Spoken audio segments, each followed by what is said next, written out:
మన ప్రభువును మన రక్షకుడైన యేసుక్రీస్తు గణనామంలో చేరి కూడి వచ్చిన మీ అందరికీ నిండు వందనాలు చెల్లిస్తున్నామండి. అందరికి వందనాలు. అందరు బాగున్నారా? ఒకసారి అందరూ స్తోత్రం చెప్పండి. ప్రభు మనల్ని ప్రేమించి మరొక శ్రేష్టమైన పరిశుద్ధ దినంలో చేరి ఆయన నామాన్ని గణపరచడానికి మనకి ఇచ్చిన ఆయుష్కాలం కొరకు మరొకసారి స్తోత్రం చెల్లిద్దాం. హల్లెలూయా. చాలా మంది ప్రార్థనా దినాన్ని కోల్పోతున్నారు. అది మీకు సరైన క్రమం కాదని నేను హెచ్చరిస్తున్నాను. ప్రార్థనా దినాన్ని మీరు కోల్పోవద్దు. అది విశ్వాసికి సరైన క్రమం కాదు. హెచ్చరికగా తీసుకోండి. విశ్వాసికి సరైన క్రమం కాదు. లోకంలో ఉన్న వాళ్ళకి అది క్రమం ఏమనిపించదు వాళ్ళకి, కానీ దేవుని పిల్లలకు మాత్రం అది సరైన క్రమం కాదు. వాళ్ళు క్రమంగా విశ్వాస జీవితంలో నుంచి సన్నగిల్లిపోతారు, దేవునికి దూరం అవుతూ సహవాసానికి దూరం అవుతారు. అందువల్ల హెచ్చరికగా చెప్తున్నాను, దేవుని సన్నిధిని ఎప్పుడూ ప్రార్థన చేయడానికి ఆసక్తిని కనపరచాలి. ప్రార్థన అనేది అత్యంత సన్నిహితంగా దేవునికి దగ్గరగా నిన్ను తీసుకెళ్లే అనుభవం. ఆ అనుభవాన్ని కోల్పోతున్నావని ప్రార్థనలో గుర్తుపెట్టుకోవాలి. కనుక ఈ నిర్లక్ష్యాన్ని మీరు విడిచిపెట్టాలని కూడా మరొకసారి తెలియచేస్తున్నాను. చిన్నలని పెద్దలని దాంట్లో వ్యత్యాసం ఏం లేదు. నిర్లక్ష్యం చేస్తే ఎవరైనా నిర్లక్ష్యం చేసినట్టే. కనుక దేవుని పిల్లలు జాగ్రత్త పడండి. అలా నిర్లక్ష్యం చేయకుండా ఉండడానికి దేవుని సన్నిధిలో సరైన విధంగా క్రమంగా ప్రార్థన చేయడానికి మీరు సిద్ధపడటం చాలా అవసరం. ఈరోజు అంశానికి మనం వస్తున్నాం. ఈ కీర్తన ఇరువురి మధ్య, రెండు సంఘర్షణల మధ్య జరిగినటువంటి ఒక ప్రార్థన. దావీదు చేస్తున్న ప్రార్థన. దేవునికి దావీదు చేసే ఈ ప్రార్థనలో న్యాయం కోసం చేస్తున్న ప్రార్థన. వ్యత్యాసమైన జీవితాలు ఈ లోకంలో మనుషులు మనం చూస్తుంటాం. కొన్నిసార్లు నీతి కలిగి జీవించే వాళ్ళు సైతం అన్యాయానికి గురవుతూ బాధపడుతుంటారు. అలాంటి ఆవేదన ఇది. కీర్తనకారుడు దేవుని సన్నిధిలో బహు ఆవేదన పడుతూ రాసిన కీర్తన. కూషు అనేవాడు చెప్పిన మాటలు విని సౌలు వలన చాలా ఇబ్బంది పడ్డాడు ఈ యొక్క దావీదు భక్తుడు. అలాంటి సందర్భంలో ఎక్కడికి వెళ్ళాలో, ఎవరి దగ్గరికి వెళ్ళాలో, ఎవరి దగ్గర తనకు న్యాయం జరుగుతుందో అర్థం కాని పరిస్థితుల్లో దేవుని సన్నిధికి వెళ్ళి ప్రార్థన చేస్తున్న అనుభవం ఇది. కొన్నిసార్లు అర్థం కాదు మనకు కూడా. కొన్నిసార్లు మనకు కూడా అర్థం కాదు ఇలాంటి టైంలో ఎక్కడికి వెళ్ళాలి, ఎవరి దగ్గరికి వెళ్తే న్యాయం జరుగుతుందని రకరకాలుగా ఆలోచన కలిగి ఉంటాం. చాలాసార్లు దావీదులాగా మనం చేసి ఉండకపోవచ్చు. తనకు కలిగినటువంటి శోధనలు, బాధలు, బలహీనతలు, తనకు ఎదురైనటువంటి ఇరుకులు, ఇబ్బందులు, శత్రువు తను తరమటం, ఆ సమయంలో తను తప్పించేవాడు ఎవడు కూడా లేకపోవడం, ఇవన్నీ కూడా ఈ కీర్తనలో తను వ్యక్తపరుస్తూ తెలియజేశాడు. కానీ ఎట్టకేలకు అతడు సహాయం కోసం ఎవరి దగ్గరికి వెళ్ళాడంటే దేవుని దగ్గరికి వెళ్ళాడు. దేవుడు అంటే మీకు నేను చెప్పాలి సరైన అర్థం, న్యాయాధిపతి అని అర్థం. చెప్పండి, దేవుడు అంటే న్యాయాధిపతి. న్యాయాధిపతి అంటే ఎవరంటే దేవుడు అని చెప్పాలి. చెప్పండి, దేవుడు అంటే ఎవరు? న్యాయాధిపతి. న్యాయాధిపతి అంటే దేవుడు. కాబట్టి ఇలాంటి సందిగ్ధమైన పరిస్థితుల్లో దావీదు దేవుని దగ్గరికి వెళ్ళాడు. అంటే ఎవరి దగ్గరికి వెళ్ళాడు? న్యాయాధిపతి దగ్గరికి వెళ్ళాడు.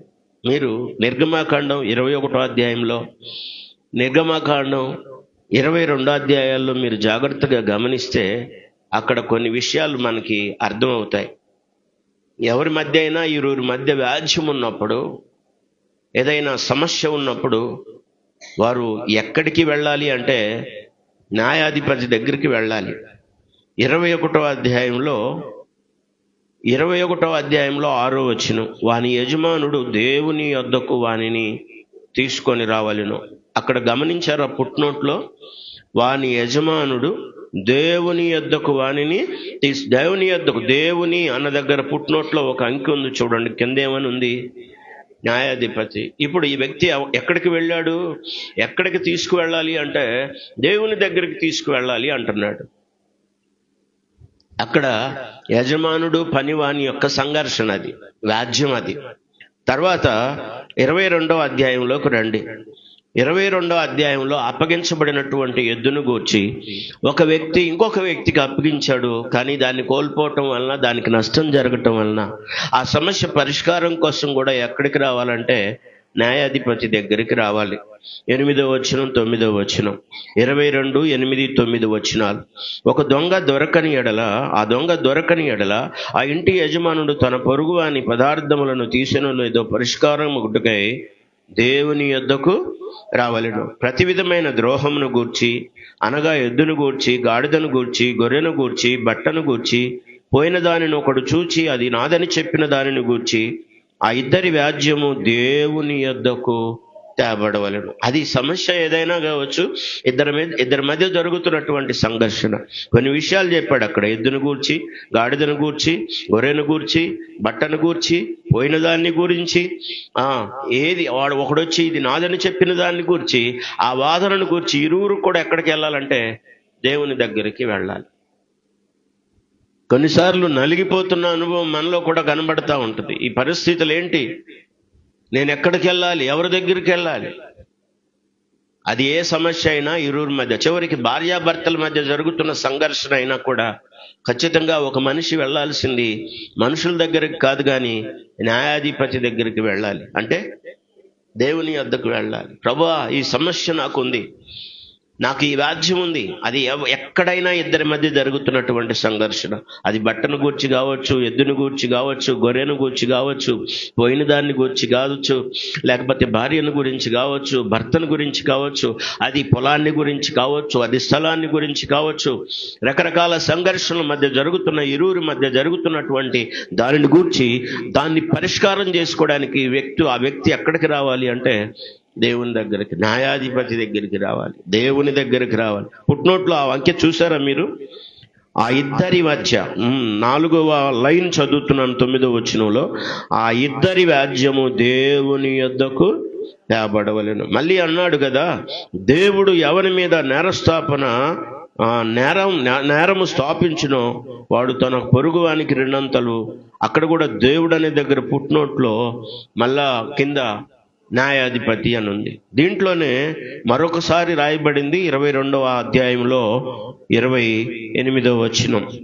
28వ వచనం, నీవు దేవుని నిందింపకూడదు అంటే పుట్నోట్లో మళ్ళీ ఏం రాయబడిందంటే న్యాయాధిపతిని నిందింపకూడదు. జాగ్రత్త, దేవుని ఇక్కడ వాక్యం రాయబడినటువంటి సందర్భాల్లో న్యాయం కోసం దేవుని సన్నిధిని ఆశ్రయిస్తున్నాడు, దేవుణ్ణి ఆశ్రయిస్తున్నాడు, న్యాయాధిపతిని ఆశ్రయిస్తున్నాడు. మనం ఆరాధిస్తున్న దేవుడు న్యాయాధిపతి అని మనకు అర్థం అవడానికి ఇది ఒక మంచి అవకాశం. మీకు నేను జాగ్రత్తగా జ్ఞాపకం చేస్తాను, కొన్ని విషయాలు మీరు జాగ్రత్తగా రాసుకోవడానికి, గమనించడానికి సిద్ధపడండి. పరిశుద్ధ గ్రంథంలో నుంచి దేవుని న్యాయం ఎలా ఉంటుంది, మనుషుల మధ్య జరిగే న్యాయం ఎలా ఉంటుందని కొంత అవగాహన. దయచేసి 7వ కీర్తనలో 6వ వచనంలోకి రండి.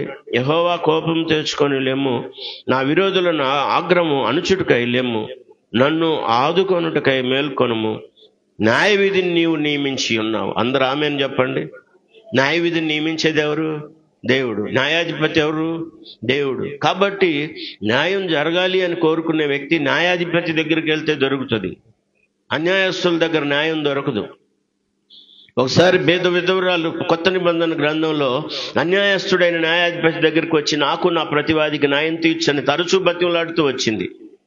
కానీ ఆయన ఎప్పుడు ఒప్పుకున్నవాడు కాదు, ఆ మాట సమ్మతించిన వాడు కాదు. కానీ ఒకరోజు మార్చుకున్నాడు. తరచుగా వస్తున్నప్పుడు, ఆమె మానక వెంటాడుతున్నప్పుడు ఒక నిర్ణయాన్ని మార్చుకున్నాడు. నేను అన్యాయస్తుణ్ణి, నేను ఎవరి మాట వినని వాడిని, దేవునికి భయపడిన వాడిను, అయినా కూడా ఈమె మాటికి వస్తుంది కాబట్టి ఈమెకి న్యాయం తీర్చాలని. న్యాయాధిపతి అయి ఉండి కూడా అతడు అన్యాయం చేసేవాడుగా కనబడుతున్నాడు. ఈరోడు అత్యున్నత న్యాయస్థానం దగ్గర కూడా న్యాయం ఉన్నట్టు కనబట్టలేదని అనేక కారణాలు మీరు చూస్తున్నారు. మీరు చూసుంటారు ఈ మధ్య న్యూస్లో. అత్యున్నత న్యాయస్థానం అని పేరు, కానీ అక్కడ కూడా న్యాయం మనుషులకు దొరకటం లేదు అనేది, ముఖ్యంగా బడుగు బలహీన వర్గాలకు న్యాయం దొరకట్లేదు అనేది ఇప్పుడు జరుగుతున్నటువంటి ప్రస్తుతం సెన్సేషనల్ న్యూస్ అన్నమాట. అవి దాని గురించి నేను ఇప్పుడు మాట్లాడట్లేదు, కానీ జాగ్రత్తగా ఈ లోకంలో ఒక వ్యక్తి ఇంకొక వ్యక్తి మధ్య కలిగినటువంటి రాజ్యంలో దానికి పరిష్కారం, న్యాయం దొరకాలనుకున్నవాడు, న్యాయం తనకు కావాలనుకున్నవాడు దేవుని దగ్గరికి రావాలి, న్యాయాధిపతి దగ్గరికి రావాలి. ఎందుకంటే న్యాయం విధించువాడు ఆయన. తర్వాత 11వ వచనంలోకి రండి, 8వ వచనంలోకి రండి. యెహోవా జనములకు తీర్పు తీర్చువాడు, యెహోవా నా నీతిని బట్టి, నా యథార్థతను బట్టి నా విషయంలో నాకు న్యాయము తీర్చును. అందరూ చూడండి, దేవుడు తీర్పు తీర్చే విషయంలో ఎలా తీరుస్తాడంటే న్యాయాన్ని బట్టి తీరుస్తాడు. కానీ ఈ లోకంలో నలుగురు ఎటుంటే అది న్యాయం అవుతుంది అనండి. నలుగురు ఎటుంటే వాళ్ళు ఎసుంటోళ్ళన్నా ఉనివ్వండి, నలుగురు కూడుకున్నది న్యాయం, అంతేగాని దాంట్లో న్యాయం అన్యాయం సంబంధం ఉండదు. కానీ దేవుడు అలా చేయడు. ఏది న్యాయమో దాంట్లో ఒక్కళ్ళు నిలబడ్డా దాని పక్షంగా న్యాయం చేస్తాడు ఆయన. ఆయన జనములకు తీర్పు తీర్చేవాడని రాశాడు అక్కడ. చెప్పండి, ఆయన జనములకు తీర్పు తీర్చేవాడు. దేవుడు అంటే ఎవరు అంటే జనములకు తీర్పు తీర్చేవాడు. 8వ వచనంలో యెహోవా జనములకు తీర్పు తీర్చేవాడు, యెహోవా నా నీతిని బట్టి, నా యథార్థతను బట్టి నా విషయంలో నాకు న్యాయము తీర్చుము. ఇంకా ఏం చెప్పాడో తెలుసా? 11వ వచనంలోకి రండి.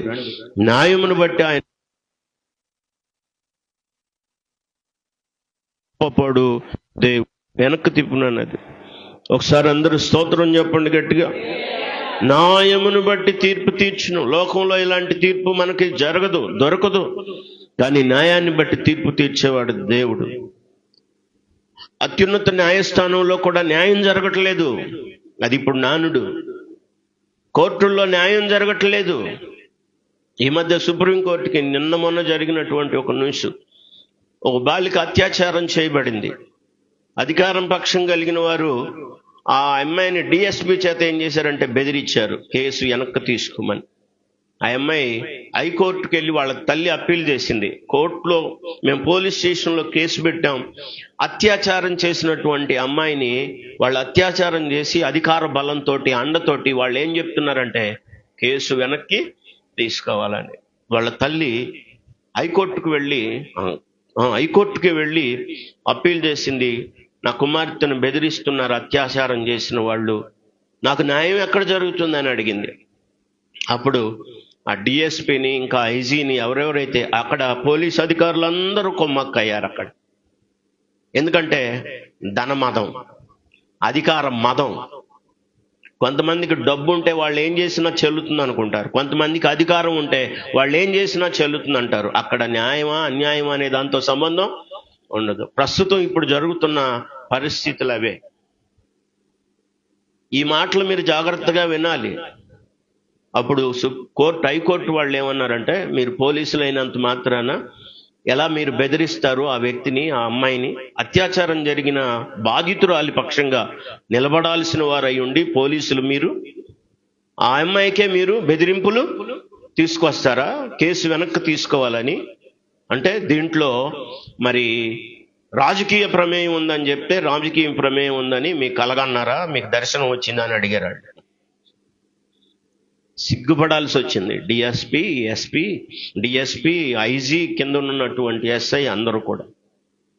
అంటే పోలీసుల దగ్గర కూడా మరి బాధితులకి ఏం జరగట్లేదు, న్యాయం జరగట్లేదు. కోర్టులో ఏం జరగట్లేదు, న్యాయం జరగట్లేదు. ఇలాంటి పరిస్థితుల్లో నువ్వు ఎవరి దగ్గరికి వెళ్ళాలి? స్తోత్రం చెప్పండి గట్టిగా. అది మనం తెలుసుకోవాల్సింది. అది న్యాయాధిపతి మనకు ఉన్నాడు, ఆయన న్యాయం తీర్చేవాడు. ఆయన తీర్పు న్యాయంగా ఉంటుంది. జనములకు న్యాయం తీర్పు తీర్చేవాడు ఆయనే. సర్వలోకానికి న్యాయం తీర్చేది ఆయనే, తీర్పు తీర్చేవాడు ఆయనే. కనుక ఈ లోకంలో మనకి లోకానికి మధ్య జరుగుతున్నటువంటి సంఘర్షణలతో, లేకపోతే భరించలేని వేదన కలిగి ఉంటున్నటువంటి బాధపడుతున్న నువ్వు దేవుణ్ణి ఆశ్రయించడం తప్ప మరొక దారి లేదని మీకు నేను జ్ఞాపకం చేస్తున్నాను. అదంతా కూడా నిర్గమకాండంలో చదివాం. అది పోయిన దాని గురించి కావచ్చు, గొర్రెను గురించి కావచ్చు, బట్టను గురించి కావచ్చు, లేకపోతే వస్త్రాన్ని గురించి కావచ్చు, లేకపోతే ఇద్దరి మధ్య వ్యాజ్యం ఏదైనా సరే దాని పరిష్కారం కోసం దేవుని దగ్గరికి వెళ్ళాల్సిన అవసరం ఉంది. 2 చేతులెత్తి స్తోత్రం చెప్పండి. నా స్తుతి పాత్రుడా నా యేసయ్యా, నా ఆరాధనకు నీవే యోగ్యుడవయ్యా, నా ఆరాధనకు నీవే యోగ్యుడవయ్యా, నా స్తుతి పాత్రుడా నా యేసయ్యా. నీ వాక్యమే నా పరవశము, నీ వాక్యమే నా ఆత్మకు ఆహారము, నీ వాక్యమే నా పరవశము, నీ వాక్యమే నా ఆత్మకు ఆహారము, నీ వాక్యమే నా పాదములకు దీపము, నీ వాక్యమే నా పాదములకు దీపము, నీ వాక్యమే నా పాదములకు దీపము, నా స్తుతి పాత్రుడా నా యేసయ్యా, నా ఆరాధనకు నీవే యోగ్యుడవయ్యా, నా ఆరాధనకు నీవే యోగ్యుడవయ్యా, నా స్తుతి పాత్రుడా నా యేసయ్యా. 2 చేతులెత్తి గంభీరంగా దేవునికి స్తోత్రం చెప్పండి. 94వ కీర్తన 2వ వచనం చూడండి. 94వ కీర్తన 2వ వచనం. మరొకసారి భక్తుడు ఇలా ప్రార్థన చేస్తున్నాడు. భూలోక న్యాయాధిపతి లెమ్ము, గర్విష్ఠులకు ప్రతిఫలము ఇమ్ము. జాగ్రత్త గమనించండి. భూలోకానికి ఆయనే న్యాయాధిపతి, భూలోకంలో ఉన్నటువంటి మరి ప్రజలందరికీ ఆయనే న్యాయాధిపతి, సర్వలోకానికి న్యాయాధిపతి. వాక్యాన్ని చూడండి దయచేసి, జాగ్రత్తగా గమనించండి. 5వ వచనం. యెహోవా చూచుట లేదు, యాకోబు దేవుడు విచారణ చేయుట లేదు, విచారించుట లేదు అనుకుంటారంట కొంతమంది. ఆయన విచారణ చేసేవాడు, ఆయన చూసేవాడు. 15వ వచనంలో 94వ కీర్తనలో 15వ వచనం. నీతిని స్థాపించుటకై న్యాయపు తీర్పు జరుగును. అందరూ ఆమేన్ చెప్పండి. ఏ తీర్పు జరుగుతుంది? వాక్యాన్ని జాగ్రత్తగా గమనించండి. నీతిని స్థాపించడానికి న్యాయపు తీర్పు జరుగుతుంది. అది దేవుని ద్వారా జరుగుతుంది. కాబట్టి దేవుని పిల్లలైనటువంటి విశ్వాసులు ఎప్పుడు కూడా ప్రతికూల పరిస్థితుల్లో నువ్వు ప్రయాణం చేస్తున్నప్పుడు దావీదు వలె న్యాయాధిపతి దగ్గరికి రావాలి, అంటే దేవుని దగ్గరికి రావాలి. అది నీకు ఆశీర్వాదం, అది నీకు మేలు. కానీ మనం అధికారుల దగ్గరకో, మనకున్న స్థాన బలమో, ధన బలమో, ఎలాంటి బలమో ఎదుర్కొని దాని ద్వారా విడుదల పొందడానికి ప్రయత్నం చేస్తుంటాం, దాని ద్వారా మనం న్యాయం పొందడానికి ప్రయత్నం చేస్తుంటాం. కానీ వాక్యం అలా చెప్పడం లేదు. వాక్యం చెప్తుంది, భూలోక న్యాయాధిపతి రమ్మో, నాకు ప్రతిఫలం ఏమో. దేవుని దగ్గరికి వెళ్ళాలి. 1వ కీర్తన మొదటి కీర్తనలో కూడా కీర్తనకారుడు ఈ మాటలు జ్ఞాపకం చేశాడు. ఇద్దరికి మధ్య జరుగుతున్న సంఘర్షణ అంటే ఆ ఇద్దరు ఇక్కడ స్పష్టం అవుతారు.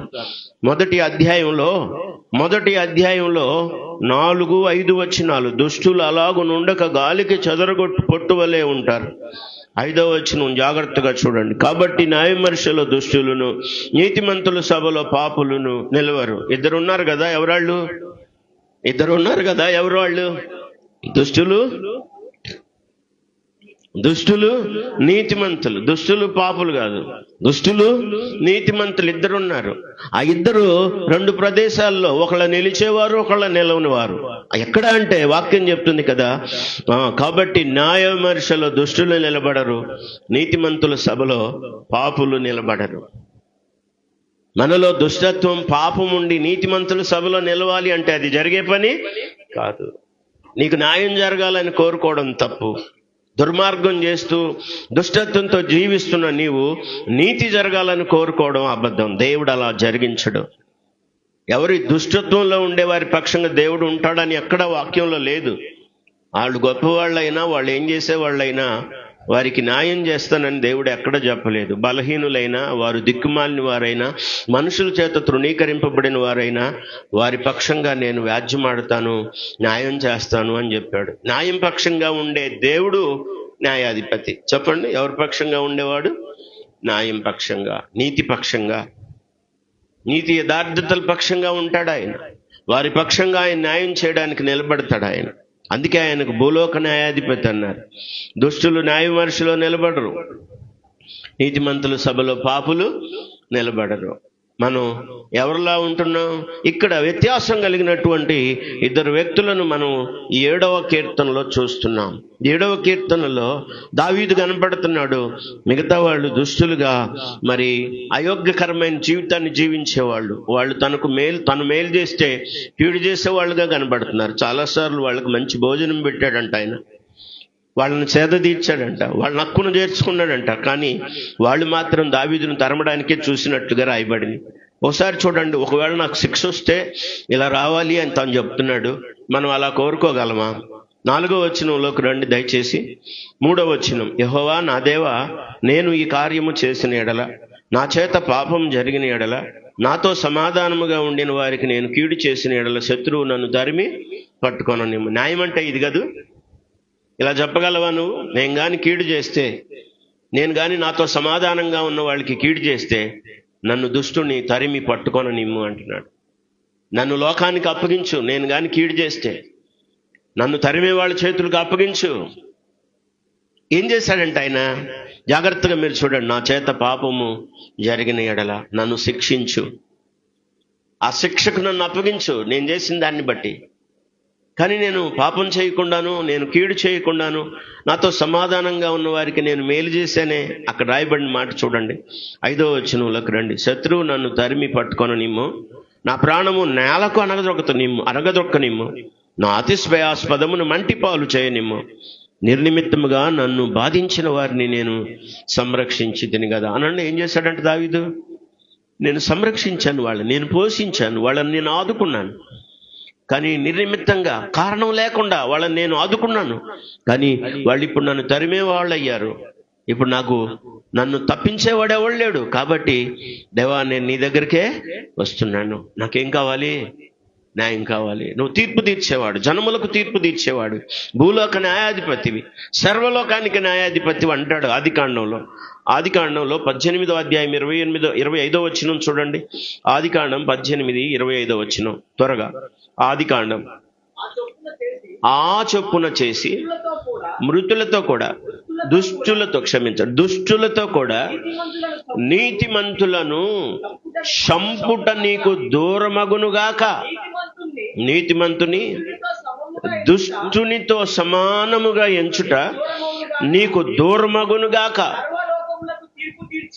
ఇదిగో అబ్రహాం చెప్తున్న మాట, సర్వలోకమునకు తీర్పు తీర్చువాడు. అందరు ఆమెను చెప్పండి. ఏ లోకానికి? ఇద్దరి మధ్య కాదు, సర్వలోకానికి న్యాయం తీర్చేది ఆయనే. భూలోక న్యాయాధిపతి ఆయనే. కాబట్టి ఒక వ్యక్తి దేవుని దగ్గరికి వెళ్ళడం అంటే, ఎవరి దగ్గరికి వెళ్తున్నాడు అంటే, తనకు జరిగిన సంఘర్షణలన్నిటిలో న్యాయాధిపతి దగ్గరికి వెళ్తున్నాడు. చెప్పండి మీరందరు ధైర్యంగా, నాకు న్యాయాధిపతి ఉన్నాడని, నీ పక్షంగా న్యాయం తీర్చడానికి. మీకు భార్యాభర్తల మధ్య ఉన్న గొడవల్లో కూడా ఇది వర్తిస్తుందని నేను చెప్తున్నాను. మీకు తెలుసా, కొన్ని సందర్భాల్లో సారా ఒక మాట మాట్లాడుతుంది, నీకు నాకు దేవుడు న్యాయం తీర్చునుగాక.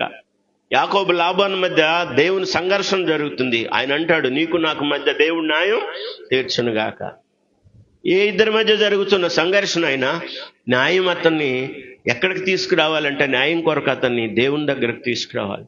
నువ్వు సంఘర్షణ పడుతున్నావు, వేదన పడుతున్నావు, బాధపడుతున్నావు, నీతి కలిగి ఉండి కూడా శోధనను సహిస్తున్నావు. ఈ తరుణంలో నీకు న్యాయం జరగాలి అంటే దేవుని దగ్గరికి రావాలి. చెప్పండి, ఎవరి దగ్గరికి రావాలి?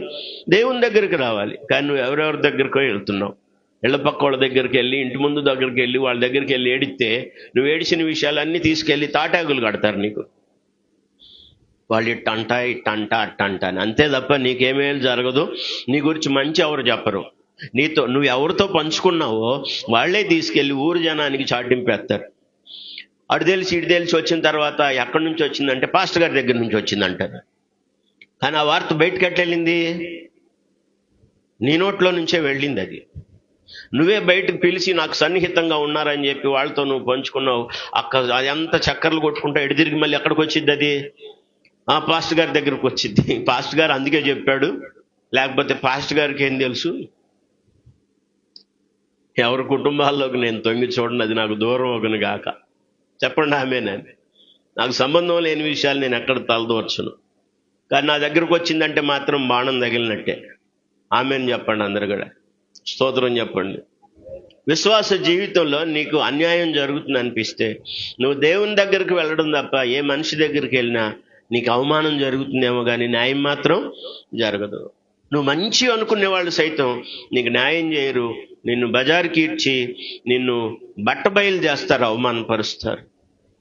ఇరువురి మధ్య జరిగే, ఎవరి మధ్య జరుగుతున్న సంఘర్షణ అయినా అది వ్యాజ్యం అయితే దాని కొరకు నువ్వు ఖచ్చితంగా న్యాయాధిపతి దగ్గరికి వెళ్ళాలి. అంటే అంటే దేవుని దగ్గరికి మనకు అది మెయిన్లీ అది గుర్తుండాలి. దేవుని దగ్గరికి వెళ్ళాలి. కొన్ని భాగాలు ఖచ్చితంగా దీంట్లో మనం నేర్చుకోవాల్సిన అవసరం ఉంది. పరిశుద్ధ గ్రంథంలో నుంచి కొన్ని లేఖన భాగాలు చూడండి. 75వ కీర్తన 7వ వచనం, అలాగే 98వ కీర్తన 9వ వచనం, 75వ కీర్తన 7వ వచనం. దేవుడే తీర్పు తీర్చువాడు, ఆయన ఒకరిని తగ్గించును. అందరూ ఆమేన్ చెప్పండి. తగ్గించేవాడు, ఎగ్గించేవాడు ఎవరు? హెచ్చించేవాడు ఎవరు? దేవుడే. ఒకరిని తగ్గించాలన్నా అది ఆయన పనే, ఒకరిని హెచ్చించాలన్నా ఆయన పనే. కానీ ఆయన ఎలా తగ్గిస్తాడు, ఎలా హెచ్చిస్తాడంటే, అధిక బలం ఉన్నవాడు న్యాయం లేకపోయినా హెచ్చింపబడతానంటే వాడిని దేవుడు ఎలా తగ్గించాలో ఆయనకి బాగా తెలుసు. నీకున్న బలాన్ని బట్టి నీకు హెచ్చింపు అవదు, నీకున్న గర్వాన్ని బట్టి కూడా నువ్వు హెచ్చింపు కాలేవు. దేవుడు నిన్ను ఎలా తగ్గించాలో ఆయనకి బాగా తెలుసు. నీ గర్వాన్ని అణపడం బాగా తెలుసు. లోకంలో ఉన్న వారి గర్వాన్ని కూడా దేవుడు అలాగే అనుపబోతున్నాడు. రేపు సర్వలోకానికి ఆయన తీర్పు అలా తీర్చబోతున్నాడు. అబ్రహాము సొదొమ గొమొర్రాల విషయంలో వాళ్ళని నశింపజేయడానికి దేవుని దూత బయలుదేరుతుందని తెలిసినప్పుడు అగ్ని గంధకాలతో దాన్ని భస్మం చేయడానికి దేవుడు వార్త పంపుతున్నాడు తన భక్తులను, లేకపోతే దూతలను అని తెలిసినప్పుడు దేవుని సన్నిధిలో ఉండి విజ్ఞాపన చేస్తున్నాడు, ప్రార్థన చేస్తున్నాడు. సర్వలోకానికి న్యాయం చేసేవాడు, తీర్పు తీర్చడా, వారికి న్యాయం చేయడా అని బతిమలాడుతూ సర్వలోకానికి ఆయన తీర్పు తీర్చేవాడని ప్రారంభంలోనే అబ్రహాం చెప్పాడు. దావీదు భక్తుడు మరి 94వ కీర్తనలో భూలోక న్యాయాధిపతి అని పిలిచాడు. ఇక్కడ మీరు జాగ్రత్తగా మాట గుర్తుపెట్టుకోండి. 75లో 7వ వచనంలో ఒక అద్భుతమైన మాట చెప్తున్నాడు. దేవుడే తీర్పు తీర్చువాడు. చెప్పండి, ఎవరు తీర్పు తీర్చువాడు? చాలాసార్లు పోరాడతామా? అందరు నా వైపు చూడండి. పోరాడతామా? మన పోరాటం అయిపోయినాక చివరికి ఎవరి మీద అనుకుంటాం? నేను ఎవరికి చెబుతాను, ఎవరు చెప్పి నన్ను అసలు ఎవరు పట్టించుకోవడం లేదు, అసలు నన్నే తప్పుడు దాన్ని చేస్తున్నారు, నన్నే తప్పుడు అని చేస్తున్నారు, ఇక దీనికి పరిష్కారం ఎవరు? అప్పుడు చేతులు ఎత్తేస్తాం మనం. ఎప్పుడు జనం అందరూ ఊగొట్టిన తర్వాత ఎవడు పట్టించుకోకపోతే అప్పుడు మనం దేవుని దగ్గరికి వచ్చి దేవుణ్ణి ఆశ్రయిస్తాం. కానీ మొదటే ఆ పని చేస్తే మనకి ఎంత మేలు. చాలాసార్లు న్యాయం దగ్గరికి మనం వెళ్ళట్లేదు, న్యాయాధిపతి దగ్గరికి వెళ్ళట్లేదు, అంటే దేవుని దగ్గరికి వెళ్ళట్లేదు పరిష్కారం కోసం. ఎక్కడ పరిష్కారం అయినా దేవుని దగ్గరికి రావాలి. ఎలాంటి పరిష్కారం అయినా అది దేవుని దగ్గరికే రావాలి. ఎందుకంటే ఆయన మాత్రమే న్యాయాధిపతి. 2 చేతులు ఎత్తి స్తోత్రం చెప్పండి. న్యాయాన్ని బట్టి తీర్చేవాడు ఆయనే. 98:9 చూడండి. ఎవరికి చెప్పండి? నోట్లో నుంచి రానివ్వది, డౌట్ పడద్దు. భూమికి తీర్పు. ప్రకటన గ్రంథంలోకి వెళ్తే దేవదూతలకు తీర్పు, సముద్రానికి తీర్పు, లోకానికి తీర్పు, భక్తిహీనులకు తీర్పు, విశ్వాసులకు తీర్పు, ఇవన్నీ తీర్పులు ఉన్నాయి. 19 రకాల తీర్పులు ఉన్నాయి. భక్తిహీనులకు తీర్పు ఉంది, విశ్వాసులకు తీర్పు ఉంది, లోకానికి తీర్పు ఉంది, భూమికి తీర్పు ఉంది, సముద్రానికి తీర్పు ఉంది. మీరు జాగ్రత్తగా చదవండి. ప్రకటన గ్రంథంలో ఆయన తీర్పు తీర్చడానికి రాబోతున్నాడని, ఆ తీర్పు జరగబోతుందని 21వ అధ్యాయంలో, అలాగే 12-13 వచనాల్లో, మత్తయి సువార్త 25:31లో ఆయన సింహాసనం మీద కూర్చోబోతున్నాడు తీర్పు తీర్చడానికి. మన ప్రభువైన యేసుక్రీస్తునికి తీర్పు తీర్చే అధికారాన్ని తండ్రి అయిన దేవుడు అప్పగించాడు.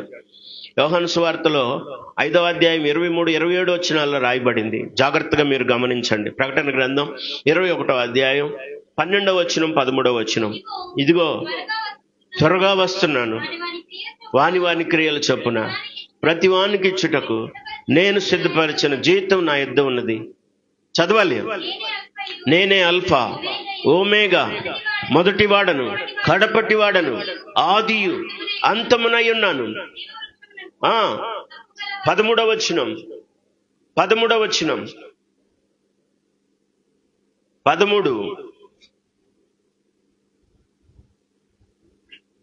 21:13 ఒక్క నిమిషం. 20వ అధ్యాయంలో 13వ వచనం చూడండి. 20వ అధ్యాయం 13వ వచనం, 12వ వచనం. మరియు గొప్పవారేమి కొద్దివారేమి మృతులైన వారందరూ ఆ సింహాసనం ఎదుట నిలవబడి ఉండుట చూచితిని. కొద్దివారు గొప్పవారు మృతులైన వారు అందరూ కూడా సింహాసనం ఎదుట నిలబడ్డారు. అప్పుడు గ్రంథములు విప్పబడిను, మరియు జీవ గ్రంథమని వేరొక గ్రంథం విప్పబడిను. ఆ గ్రంథముల యందు రాయబడిన వాటిని బట్టి తమ క్రియలను బట్టి మృతులు తీర్పు పొందిరి. చెప్పండి, మృతులు కూడా తీర్పు పొందుతారు. భూమికి తీర్పు ఉంది, మృతులకు తీర్పు ఉంది, సజీవులకు తీర్పు ఉంది, విశ్వాసులకు తీర్పు ఉంది, భక్తిహీనులకు తీర్పు ఉంది, దుష్టుడైన అపవాదికి తీర్పు ఉంది, మోసపరిచేవాడికి తీర్పు ఉంది, ఆకాశానికి భూమికి తీర్పు ఉంది. వాక్యాన్ని చూడండి. 13వ వచనం. సముద్రము తనలోనున్న మృతులను అప్పగించెను, మరణమును పాతాళము లోకమును వాటి వశమునున్న మృతులను అప్పగించెను. వారిలో ప్రతివాడు తన క్రియల చొప్పున తీర్పు పొందెను. 14వ వచనం. మరణమును మృతుల లోకమును అగ్నిగుండములో వేయబడిను. ఈ అగ్నిగుండము రెండవ మరణం. ఎవని పేరైనా జీవగ్రంథమందు రాయబడినట్టు కనబడని ఎడల వాడు అగ్నిగుండంలో పడవేయబడును. అన్నిటికీ తీర్పు ఉంది. తీర్పు తీర్చేవాడు దేవుడే. ఆయన ఎదుట ఒకరోజు నిలబడాలి. ఆయన ఎదుట నిలబడ్డప్పుడు నిర్దోషిగా నువ్వు జీవించాలి. గ్రంథాలు విప్పబడతాయి అంటున్నాడు ఇక్కడ. జాగ్రత్తగా మీరు గమనించారా? 12వ వచనంలో రాయబడింది, అప్పుడు గ్రంథములు అందరూ పోగు చేయబడ్డారు. సజీవులు మృతులు సింహాసనాసీనుడైన వాని ఎదుట నిలబడ్డారు. మత్తయి సువార్త 25వ అధ్యాయం 31వ వచనం నుంచి గమనిస్తే ఆయన మహిమ సింహాసనం మీద ఆసీనుడవుతాడు. అప్పుడు లోకంలో ఉన్నటువంటి సమస్త జనములు పోగు చేయబడతారు ఆయన ఎదుటికి. గొల్లవాడు గొర్రెల్లో నుంచి మేకలను వేరు చేయనట్లు ఆయన ఎదుట అందరు నిలబెట్టబడతారు. అప్పుడు ఆయన వేరు చేసి తీర్పు తీరుస్తాడు. ఇక్కడ మనకి చివరికి 43వ వచనం ఏమో చూడండి. అక్కడ 25వ అధ్యాయంలో అక్కడ 2 బ్యాచ్లు కనపడతాయి. ఆ వాక్యాన్ని చూడండి. 25వ అధ్యాయంలో దాదాపుగా చివరి వచనం, వీరు నిత్య శిక్షకును. 46వ వచనంలో రాయబడిన మాట, నిశ్చయముగా చెప్పుచున్నానని అనును వీరు నిత్య శిక్షకును, అంటే దుష్టులు నిత్య శిక్షకును, నీతిమంతులు నిత్య జీవమునకును పోవుదు. 2 చేతులు ఎత్తి స్తోత్రం చెప్పండి. అందుకే నీతిగా జీవించాలి. నిత్య జీవానికి వారసులం కావాలి అంటే దేవుని ఎదుట నిలబడ్డప్పుడు నిర్దోషులుగా నిలబడాలి. తీర్పును తప్పించుకోవడానికి సిద్ధపడాలి. జాగ్రత్తగా దేవుని వశంలో మనం నిలబడటానికి ఎప్పుడు కోరుకోవాలి. ఒక మాట మాత్రం చెప్పగలం, మరి దుష్టుడు అలా చేశాడు కదా, తనకు ఇబ్బంది కలుగు చేశారు కదా, మరి దాని ప్రతిఫలం ఏంటంటే ఇలా ప్రార్థన చేస్తున్నప్పుడు దేవుడు దావీదుకు చూపించిన ఒక విషయం అక్కడే మనం చదువుతాం. జాగ్రత్తగా వాక్య భాగాన్ని ఇవన్నీ చెప్పిన తర్వాత అవి నేను జ్ఞాపకం చేయాలనుకున్నాను. జాగ్రత్తగా కొన్ని మాటలు, ఇంకా 1-2 విషయాలు చెప్తాను, జాగ్రత్తగా వినండి. పరిశుద్ధ గ్రంథంలో నుంచి వాక్య భాగాన్ని జాగ్రత్తగా చూడాలి. సంఖ్యాకాండం 33:4 వచనం చూడండి. సంఖ్యాకాండం 33:4 వచనం. సంఖ్యాకాండం 33:4 వచనం. అప్పుడు ఐగుప్తీయులు దేవతలకు, చెప్పండి ఎవరికి తీర్పు తీర్చాడు? ఐగుప్తీయుల కంటే అప్పటి వరకు ఫరో సైన్యం ఇశ్రాయేలు ప్రజలను పోనివ్వమని అడ్డం తిరిగారు, వాళ్ళని బాధ పెట్టారు. అందరూ నా వైపు చూడండి. ఇప్పుడు ఇశ్రాయేలు ప్రజలకు ఐగుప్తీయులకు మధ్య ఎవరున్నారు? చెప్పండి, ఎవరున్నారు? దేవుడు అంటే ఎవరున్నారు? వీళ్ళేమో పోరాడుతున్నారు, వీళ్ళేమో ప్రార్థన చేస్తున్నారు, వీళ్ళేమో వాళ్ళు చేసే బానిసత్వం, వాళ్ళు చేయించే కఠినమైన పనులు దాస్యంలో కృంగిపోతూ దేవునికి మొరపెడుతున్నారు. మాకు విడుదల లేదా, మేము బానిసత్వంలో మగ్గి చావాల్సిందేనా అని దేవునికి మొరపెడుతుంటే దేవుడు ఆ ప్రార్థన విని వారు కృంగుదలను చూసి, వారి కన్నీళ్లు చూసి వారిని విడిపించడానికి దిగి వచ్చాడు. ఇప్పుడు చెప్తున్నాడు, ఈ కార్యాలన్నీ చేసి ఐగుప్తు మీదకి తెగుళ్ళు, ఐగుప్తు మీదకి అద్భుతాలు, సూచక్రియలు చేసిన తర్వాత చివరి తెగుళ్ళను పంపించిన ఆయన చెప్తున్నాడు, ఇప్పుడు నేను ఐగుప్తులు దేవతలకు ఏం చేయబోతున్నానంటే తీర్పు తీర్చబోతున్నాను. ఎదురడే శక్తులకు ఆయన తీర్పు తీరుస్తాడు, ఎదురడే వ్యక్తులకు తీర్పు తీరుస్తాడు, దుష్టులకు ఆయన తీర్పు తీరుస్తాడు, తన పక్షంగా నిలబడమని కోరుకునే వాళ్ళకి ఆయన తీర్పు తీరుస్తాడు, ఆయన న్యాయంగా తీరుస్తాడు. కనుక ఈ లోకంలో ఎలాంటి సమస్య ఉన్నా దేవుని యొద్దకు, న్యాయాధిపతి దగ్గరికి వెళ్ళాలి. దేవుని పిల్లలు సమస్యల్లో నలిగిపోతూ కుంగిపోతున్నావా? మనుషుల వల్ల నీకు న్యాయం జరగలేదా? ఎప్పుడు నువ్వు గుర్తుపెట్టుకోవాలి, న్యాయాధిపతి ఒకడు ఉన్నాడు, ఆయన దేవుడు ఉన్నాడు, ఆయన న్యాయాధిపతి. సర్వలోకానికి న్యాయాధిపతి ఆయనే, భూలోకానికి న్యాయాధిపతి ఆయనే, జనములకు తీర్పు తీర్చేవాడు ఆయనే, మనుషులందరికీ తీర్పు తీర్చేవాడు ఆయనే. అందుకే కొరింథీ పత్రికలో కూడా చెప్పాడు, మనమంతా ఒకరోజు క్రీస్తు న్యాయపీఠం దగ్గర నిలబడాలి, న్యాయపీఠం ఎదుటి నిలబడాలి. తీర్పు తీర్చే అధికారం తండ్రి అయిన దేవుని కుమారుడైన యేసుక్రీస్తు ద్వారా మహింపరచబడి నిమిత్తం ఆ అధికారం అంతా కూడా యేసుక్రీస్తు వారికి అప్పగించాడు. అది యోహాను సువార్త 5వ అధ్యాయం 23-27 వచనాలు. యోహాను సువార్త 5:23-27 వచనాలు. ఈ మాటలు పట్టుకోండి. తండ్రి ఎవరికి నీ తీర్పు తీర్చడు గాని తండ్రిని గణపరచునట్లుగా అందరూ కుమారుని గణపరచాలని తీర్పు తీర్చుటకు సర్వాధికారం కుమారునికి అప్పగించిన. చెప్పండి, ధవళ సింహాసనం మీద, మహిమ సింహాసనం మీద కూర్చొని తీర్పు తీర్చేది ఎవరంటే ప్రభువైన యేసుక్రీస్తు. నీకు న్యాయం చేయడానికి లోకానికి వచ్చాడు ఆయన. ఆయన పేరు న్యాయాధిపతి. ఆయన న్యాయాధిపతి. నీకు న్యాయం చేయడానికి నీ పక్షంగా ఆయన నీకోసం ప్రాణం అర్పించాడు, ప్రాణత్యాగం చేశాడు. ఆయన కొన్నాడు, నిన్ను విలువ పెట్టి కొన్నాడు. పాపం అనే బానిసత్వంలో నుంచి విడిపించాడు. సాతాను సంబంధమైన అధికారంలో నుంచి నిన్ను విడుదల చేశాడు ఆయన. కొలసీ 1వ అధ్యాయంలో, కొలసీ పత్రికలో 13-14 వచ్చిన అంధకార సంబంధమైన అధికారంలో నుంచి విడుదల చేసి తాను ప్రేమించిన తన కుమారుని రాజ్యానికి మిమ్మలను వారసులుగా చేశాడు. చప్పట్లు కూడా అందరూ స్తోత్రం చెప్పండి. ఆయన తీర్పులు సత్యం, ఆయన యొక్క న్యాయం అమోఘమైంది. దాన్ని మనం వర్ణించలేము. ఆయన ఆశ్రయించే వాళ్ళకి ఆ విషయాలు తెలుస్తాయి. లోకాన్ని ఆశ్రయించేవాళ్ళు, న్యాయం కోసం మనుషులను ఆశ్రయించేవాళ్ళు, అధికారులను ఆశ్రయించేవాళ్ళు, చివరికి నేను ఇప్పుడే చెప్పాను, పోలీసుల దగ్గర కనపట్టలేదు న్యాయం, కోర్టుల్లో కూడా న్యాయం. డబ్బు ఇస్తే చాలు, తిరగబడుతుందంతే. బలం ఉంటే, అధికార బలం ఉంటే, ధన బలం ఉంటే, మంది బలం ఉంటే, మత బలం ఉంటే, మంది మార్బలం ఉంటే న్యాయం కూడా ఏమైపోతుందంటే లోకంలో అన్యాయంగా మార్చబడుతుంది. కానీ నీకు న్యాయం జరగాలి అంటే ఖచ్చితంగా స్ట్రైట్గా ఎవరి దగ్గరికి రావాలంటే దేవుని దగ్గరికి రావాలి. 2 చేతులు ఎత్తి స్తోత్రం చెప్పండి. న్యాయాధిపతికి స్తోత్రం చెప్పండి గట్టిగా. హల్లెలూయా. సర్వాధికారం ఆయనకి ఇవ్వబడింది. 27వ వచనం కూడా చూడండి. మరియు ఆయన మనుష్య కుమారుడు గనుక తీర్పు తీర్చుటకు తండ్రి అనుగ్రహించిన. 2 చేతులైతే స్తోత్రం చెప్పండి. మనుషుల్లో మనుషులు పోలికగా పుట్టాడు గనుక, మనుషు కుమారుడుగా వచ్చాడు గనుక మనుషులకు తీర్పు తీర్చే అధికారం ఆయనకే ఇవ్వబడింది. ఆ తండ్రి అయిన దేవుని చేత ఇవ్వబడింది. సర్వాధికారం ఆయనకుంది. మనుషులందరికీ, జనములకు, భూలోకానికి తీర్పు తీర్చేది ఆయనే. అందువల్ల ప్రతి మనిషి రేపు క్రీస్తు న్యాయపీఠం ఎదుటి నిలబడతాడని అపోస్తలుడైన పౌలు చెప్పాడు. కొరింథీయులకు రాసిన పత్రిక 2వ పత్రిక 5వ అధ్యాయంలో 11-12 వచనాలు చూడండి. కొరింథీయులకు రాసినటువంటి 2వ పత్రిక 5వ అధ్యాయం దయచేసి 10వ వచనం.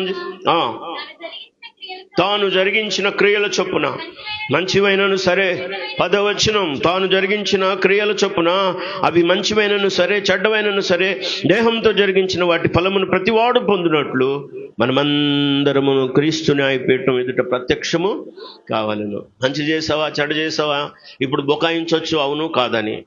భర్తతో అలాగే అనొచ్చు, అత్తతో అలాగే అనొచ్చు, ఇరుగు పొరుగు వాళ్ళతో అనొచ్చు, చివరికి పాస్టర్ గారిని కూడా నువ్వు చెప్పేదేంది అనొచ్చు. కానీ న్యాయం ఎవరి దగ్గర తెలుస్తుంది? ఎవరి దగ్గర నిలబడాలి నువ్వు? క్రీస్తు న్యాయపీఠం ఉందే, అది గుర్తుపెట్టుకో.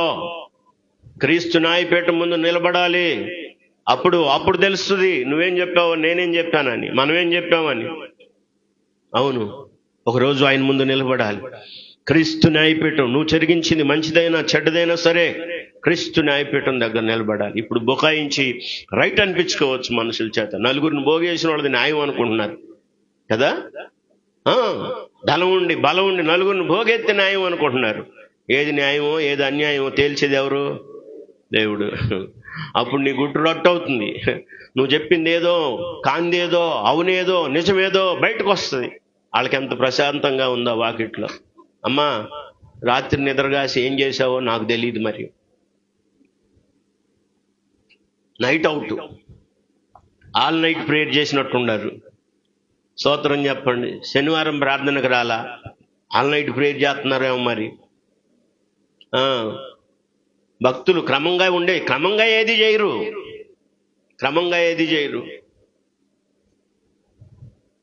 ప్రార్థన చేయమనేటప్పుడేమో పాటలు పాడతారు, పాటలు పాడమన్నప్పుడేమో ప్రార్థన చేస్తారు, వాక్యం వినేటప్పుడేమో ఇంకా ఏదో చేస్తూ ఉంటారు. జాగ్రత్తగా వినండి. వాక్యం వినేటప్పుడు వాక్యం వినాలి, ప్రార్థన చేసేటప్పుడు చేయాలి, ఆరాధన చేయమన్నప్పుడు ఆరాధన, ఏది చేయాల్సినప్పుడు అది క్రమంగా చేయాలి. అది క్రమం అంటే. అందుకని రివర్స్లో ఉల్టా పట్టు చేయకూడదు. జాగ్రత్తగా వాక్యాన్ని గమనించండి. దయచేసి ఇంకొకసారి బైబిల్ నుండి వాక్యం చదవగలిగిన వాళ్ళు చూడండి. తిమోతి పత్రిక 4వ అధ్యాయం త్వరగా 1వ వచనం చూడండి. తిమోతి 2 పత్రిక 4వ అధ్యాయం 1వ వచనం. దేవుని ఎదుటను సజీవులకును మృతులకును తీర్పు తీర్చు యేసుక్రీస్తు ఎదుటను ఆయన ప్రత్యక్షత తోడు, ఆయన రాజ్యము తోడు ఆనబెట్టు చెప్పుచున్నాను. విన్నారా? అక్కడ ఎవరెవరికి తీర్పు తీరుస్తాడు ఆయన? సజీవులకును మృతులకును. అందుకే నేను 19 రకాల తీర్పులు ఉన్నాయి, వీటన్నిటిని తీర్చేది యేసు ప్రభువే. విశ్వాసులకు ఆయనే తీర్పు తీరుస్తాడు, భక్తిహీనులకు ఆయనే తీర్పు తీరుస్తాడు, భూలోకానికి ఆయనే తీర్పు తీరుస్తాడు, భూమికి ఆయనే తీర్పు తీరుస్తాడు, పాతాళలోకానికి, సముద్రానికి, భూమికి, ఆకాశం అన్నిటికీ తీర్పు తీరుస్తాడు. అందుకే సాక్షులుగా పెట్టాడు యెషయా గ్రంథం 1వ అధ్యాయం 2వ వచనంలో. ఆకాశం ఆలకించు, భూమి చెగ్గు, నేను పిల్లలను పెంచి గొప్పవారిని చేస్తాను, వారు నా మీద తిరిగి. వాటిని ఎందుకు పిలిచాడంటే సాక్షులు. తీర్పు తీర్చేటప్పుడు జనములకు మధ్య వాళ్ళు సాక్షులుగా పిలుస్తున్నానని చెప్పాడు. కొన్నిటిని సాక్ష్యంగా నియమించుకున్నాడు ఆయన. అప్పుడు సాక్ష్యం ఎవరు చెబుతారు? చూస్తానని ఇప్పుడు లోకంలో బెదిరిస్తాం మనం. బెదిరించినందుకు కొంతమంది, ఇప్పుడు నిన్న ఒకరిని తీసుకెళ్లి పోలీస్ స్టేషన్లో వేశారు, సాక్షులను బెదిరించాడని. నా కొరకు నువ్వు గానే ఉన్న మాట్లాడేవంటే అదని ఇదని, అవునని చెప్పినా కాదని చెప్పినా నీ అంతు దోస్తానంటే భయపడతారు వాళ్ళు. బెదిరించేవాళ్ళు లేరు, నిజం చెప్తారని. అప్రూవర్లుగా మారేవాళ్ళు కొంతమంది, నిజం చెప్పలేక ఇట్లా అయ్యేవాళ్ళు కొంతమంది. కానీ వీటన్నిటిని దేవుడు తేల్చే ఒక రోజు రాబోతుంది. బయట పెట్టే రోజు ఒక రోజు రాబోతుంది. తీర్పు తీర్చే రోజు ఒక రాబోతుంది. ఇక్కడ మృతులకును సజీవులకును, చచ్చిన వాళ్ళకి బతికిన వాళ్ళకి తీర్పు తీరుస్తాడు ఆయన. అందరి ఎదుట తీర్పు తీర్చేవాడు. మరి పరిష్కారం ఎలా జరుగుతుంది? దావీదు ఇలా ఆశ్రయించి ప్రార్థన చేశాడు కదా. తను దేవుని వైపు చూస్తూ ఎదురు చూస్తూ తన ప్రయాణం, ఆయనైతే కీడు చేసిన వాళ్ళకు కూడా మంచి చేసినట్టుగా రాయబడింది. ఇప్పుడు ఈయన ప్రార్థన చేస్తూ దేవుని కొరకు కనిపెడుతున్న నేపథ్యంలో మరి అన్యాయం చేసిన వాడికి, దుష్టుడికి ఏం జరిగింది? ఇందాక 1వ కీర్తనలో చదివారా? 7వ వచనం ఒకసారి మళ్ళీ చూడండి. 1వ కీర్తనలో 7వ వచనం. కాబట్టి న్యాయమరుషులు దుష్టులు, నీతిమంతుల సభలో పాపులు నిలవరు. ఇదిగో చూడండి, నీతిమంతుల మార్గం యెహోవాకు తెలియను, దుష్టుల మార్గం. అందరు చెప్పండి, ఎటు నడుపును? నీకు తెలియకుండానే నువ్వు ఎటు నడిపించబడతావు? నీ దుష్టత్వం నిన్ను నాశనం వైపు తీసుకెళ్తుంది. నాశనం వైపు వెళ్తున్నారు వీళ్ళు. దుష్టత్వంతో బ్రతికేవాళ్ళు, దుష్టత్వంతో జీవించేవాళ్ళు నాశనం వైపు ప్రయాణం చేస్తున్నారు అనే విషయాన్ని మర్చిపోవద్దు. నీతిమంతుల సభలో పాపులు నిలబడరు.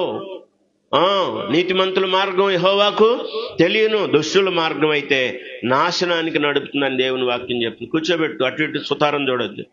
త్వరగా వాక్యాన్ని మీరు జాగ్రత్తగా గమనించాలి. నేను 3 విషయాలు చెప్పి నేను ముగిస్తాను. ఇక్కడ 7వ కీర్తనలోకి రండి. ఇలా ఎదురు చూస్తున్నాడు, ఇలా ప్రార్థన చేస్తున్నాడు, దేవుని వైపు కనిపెడుతున్న సమయంలో మరి ఆ ప్రత్యర్థి అయిన దుష్టుడికి ఏం జరిగింది? మీరు చదివారు, దుష్టుల మార్గం ఎటు నడుపుతుందని. దుష్టుల మార్గం ఎటైనా నాకు ఇందాకేం చదివారు? మత్తయి సువార్త 25వ అధ్యాయం 46వ వచనం ఏం చదివారు? వీరు నిత్య జీవమునకును వారు నిత్య నాశనానికి వెళ్తారు, నిత్య శిక్షకు వెళ్తారన్న. ఇప్పుడు దుష్టులు నిత్య శిక్షలోకి వెళ్తారు. ఇలా కనిపెట్టి దేవుని వైపు తిరిగి ప్రార్థన చేస్తూ, న్యాయాధిపతి రమ్ము, నాకు న్యాయం తీర్చు, నా విరోధులను అణుచు, ఇలా ప్రార్థన చేస్తూ ఉండగా న్యాయ విధిని విధించువాడవు నువ్వే. 17వ వచనంలో కూడా అన్నాడు అక్కడ, 7:17, యెహోవా న్యాయం విధించువాడని నేను ఆయనకు కృతజ్ఞతాస్తుతులు. మొదట ప్రార్థన చేశాడు నాకు న్యాయం కావాలని, ఇప్పుడంటే దేవునికి కృతజ్ఞతాస్తుతులు. ఇంతకీ దుష్టుడు ఏం జరిగితే దుష్టుడికి న్యాయం విధించాడని దేవుని కృతజ్ఞతాస్తుతులు చెల్లించాడు. అక్కడ 3 జరిగినాయి. 15వ వచనంలోకి రండి. వాడు గుంట తవ్వి దాన్ని లోతు చేసి ఉన్నాడు, తాను తవ్విన గుంటలో తానే పడిపోయాడు. ఒకసారి అందరూ చెప్పండి, దుష్టుడు గుంట తీస్తాడా? ఎవరి కోసమో గుంట తీస్తాడు అనుకుంటాడు, కానీ వాడు తీసిన గుంటలో వాడే పడతాడు. దుష్టులు చేసుకున్న పనిలో, దుష్టులు చేసుకున్న నాశనంలో వాళ్ళే చిక్కబడతారు. కాబట్టి ఎవరికి గుంట తీయకండి. చెప్పండి పక్కన వాళ్ళకి, ఎవరికి గుంట తీయకండి అని చెప్పండి. గుంటలు తీసే ఆలోచన నీకుంటే ఆ గుంట నీ కొరకే అనే విషయం మర్చిపోవద్దు. అడవిలో జంతువులను వేటాడడానికి గోతులు తీస్తారు, చాలా పెద్ద పెద్ద గోతులు తీస్తారు. నవ్వి చూడండి, మేము ఒరిస్సా అడవులకు వెళ్ళినప్పుడు దండకారణ్యంలోకి వెళ్తే వాళ్ళు మొట్టమొదట మేము వెళ్ళినప్పుడు మా డ్రెస్సులు ఇవన్నీ చూసి బాణాలు తీసుకొని మా ముందు గురిపెట్టి వచ్చారు. మేము చాలా పెద్ద కేకలేసి భయపడిపోయాం అనమాట. ఆ బాణాలు కూడా ఎంత షార్ప్గా ఉన్నాయి అంటే అంత షార్ప్గా ఉన్నాయి. ఒక కొమ్ము లాంటిది ఉంటే అతడు ఊదగానే 4-5 బాణాలు తీసుకొని మాకు ఎదురొచ్చారు. మేమేం చేయాలో అర్థం కాక చేతులు ఎత్తాం. అంతలోకి మమ్మల్ని తీసుకొచ్చిన ఆయన గోండు భాషలో, వాళ్ళ భాష గోండు భాష, ఓడియా గోండు భాష 2 రకాలే వాళ్ళకు వస్తాయి. గోండు భాషలో అతను అడవి ప్రజల మధ్య ఉండేటువంటి ఆ గోండు భాషలో వాళ్ళు కేకేసి, వీళ్ళు మనకు కీడు చేసేవాళ్ళు కాదు, మనకు మేలు చేయడానికి మంచి చేయడానికి వచ్చారని మమ్మల్ని తీసుకొచ్చిన ఆయన వాళ్ళకి చెప్పిన తర్వాత అవి కిందకి దింపితే అప్పుడు ప్రశాంతం గుండెలు మళ్ళీ మామూలుగా కొట్టుకోవడం ప్రారంభించినాయి. కానీ మాకు ఐదెందుకు వెళ్ళేటప్పుడే చెప్పారు ఆ విషయాలన్నీ, కనుక చాలా భయపడతాం. అక్కడ అన్నల భయం ఉంది, ఆ దినాల్లో నక్సలైట్ల భయం ఉంది, చాలా భయంకరమైన పరిస్థితులు. ఆ దినాల్లో దండకారణ్యంలో మేము ఈ పరిస్థితిని ఎదుర్కొన్నాం. తర్వాత అక్కడికి మేము చేరిన తర్వాత ఒక విషయాన్ని చెప్పడానికి నేను ఇక్కడ ఆ మాట చెప్తున్నాను. వాళ్ళట వేటాడడానికి, కొన్ని జంతువులను పట్టుకోవడానికి ఏం చేస్తారంటే గుంటలు తీస్తారు. చెప్పండి, ఏం చేస్తారు? గుంటలు, పెద్ద పెద్ద గుంటలు అడవిలో తీస్తారు. గుంటలు తీసి పైపైన చెత్త చెదారం, ఆకులు, కర్రలేసి దాన్ని కప్పెట్టి పైపైన మట్టి పోస్తారు. అవి కొన్ని జంతువులు తెలియక వాటి మీదకి అడుగేసినప్పుడు వెంటనే ఆ గుంట లోపల ఏమి ఉండదు కనుక, బలం ఏమి ఉండదు కనుక వెంటనే వాటి కాళ్ళు దిగబడిపోయి ఆ గోతుల్లో పడిపోతాయి. వాళ్ళు పక్కనే దాగి ఎక్కడో ఉండి వాటిని సునాయాసంగా పట్టుకొని వేటాడతారు. అలాగా వాళ్ళ జీవనం కొనసాగుతుంది. అలాగా మరి కొన్నిసార్లు వాళ్ళు చెప్పిన విషయం ఏంటంటే, వాటిని వేటాడే నేపథ్యంలో అవి అడవిలో ప్రయాణం చేస్తున్నప్పుడు చాలా స్పీడ్గా పరిగెడతా ఉంటే వాటిని పట్టుకోవడానికి వీళ్ళు కూడా బాణాలు తీసుకొని పరిగెడతా ఎవరైతే గుంట తీసి కప్పులు పైన షో చేసి కప్పెడతారో కొన్నిసార్లు వాళ్లే పడతారంట ఆ గుంటలో. ఎంతమందికి అర్థమైంది? ఎవరికో మనం గుంటలు తీయాలని చూస్తే ఆ గుంటలో ఏదో ఒకరోజు చెప్పండి మనమే పడతాం. అది కనుక ఎవరు గుంటలు తీయబాకండి. న్యాయం తీర్చే దేవుడు ఉన్నాడు, నువ్వు తీసిన గుంటలో నిన్నే పడేటట్టు చేస్తాడు. కనుక ఎవరి కొరకు, ఏ వ్యక్తుల కొరకు, ఎవరి కొరకు గుంటలు తీసే ఆలోచన చేయొద్దు. కాబట్టి వాడు గుంట తవ్వాడంట, గుంట తానే లోతు చేశాడంట, తాను తవ్విన గుంటలో తానే పడిపోయాడంట. అందుకు దేవునికి కృతజ్ఞతాస్తుతులు చెప్తున్నాడు. తర్వాత 16వ వచనంలోకి రండి. వాడు తలచిన చేటు వాని నెత్తి మీదకే వచ్చును అనండి. చేటు చేయాలనుకోవద్దు. రెండోది, అందరు చెప్పండి, ఏం చేయొద్దు? మొదటిది వంటలు తీయొద్దు, రెండోది చేటు చేయొద్దు. అంటే అవమానపరిచే పనులు కానీ, చేటు చేసే పనులు, నష్టం చేసే పనులు కానీ ఎవరికీ చేయొద్దు. నీకు చేత అయితే నీతిగా నువ్వు బతుకు, కానీ నీకులాగా వాళ్ళు అలా ఉండలేదు, నీ పక్షంగా ఉండలేదు, నీ మాట వింటలేదని వాళ్ళకి చేటు చేసే పని ఎవరికి చేయొద్దు. ఆ చేటు నీ నెత్తి మీదకే వస్తుంది.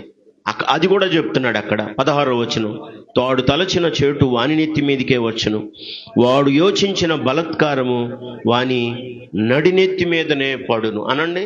మనం ఎవరికన్నా బలత్కారం చేయాలని, మనం ఎవరికన్నా చేటు చేయాలని ఆలోచిస్తే అది మన నడినెత్తి మీదకి వస్తుందట. కాబట్టి ఎవరికి చేటు చేయాలని అనుకోవద్దు. తర్వాత మూడోది ఇంకొక మాట చెప్పాడు అక్కడ, జాగ్రత్తగా. ఒకటి గుంట తీశాడు, ఆ గుంటలో తానే పడ్డాడు.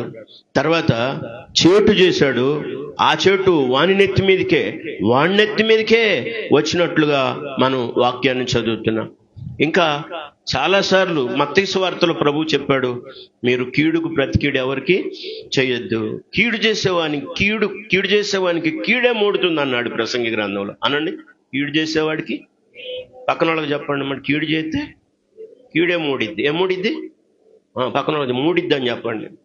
కాకపోతే మూడిందాక ఎవరు కనపడం, మనం వచ్చినాక కదా తెలిసేది.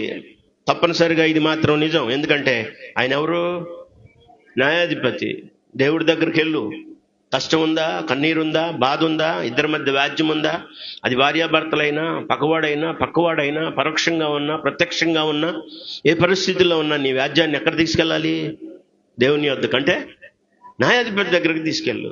ప్రభా, సారా అడిగింది, నీకు నాకు న్యాయం తీర్చునుగాక అన్నాడు. ఎవరు తీర్చాలి న్యాయం? భార్యాభర్తల మధ్య గొడవలు వస్తే కూడా మీరు పక్కన వాళ్ళకి చెప్పకండి, దేవుని దగ్గరికి వెళ్ళండి. ఇరువురి మధ్య వస్తువు పోయిందా, అవును తీసావని నువ్వు అంటున్నావు, తీయలేదని వాళ్ళు అంటున్నారు, ఇప్పుడు ఎవరి దగ్గరికి వెళ్ళాలి? అంతేగాని రుద్ది కేసు పెడదాం, రుద్దుదాం, బయటకు లాగుదాం, తీద్దాం, కడుగుదాం, ఉతుకుదాం అనబాకండి. దేవుని దగ్గరికి వెళ్ళు, ప్రార్థన చేయి, దేవుడే దానికి పరిష్కారం చేస్తాడు. స్తోత్రం చెప్పండి. సమస్య ఏదైనా కావచ్చు, ఆయన ఎవరు? న్యాయాధిపతి. అవును, దాని కొరకు ఆయన ధవళ సింహాసనం మీద కూర్చోబోతున్నాడు, మహిమ సింహాసనం మీద కూర్చోబోతున్నాడు. జనములకు ఆయనే తీర్పు తీర్చేవాడు, సర్వలోకానికి ఆయనే తీర్పు తీర్చేవాడు. న్యాయాధిపతి నీ వ్యక్తిగత జీవితానికి, నీ కుటుంబ జీవితానికి, సంఘ జీవితానికి న్యాయం తీర్చును గాక.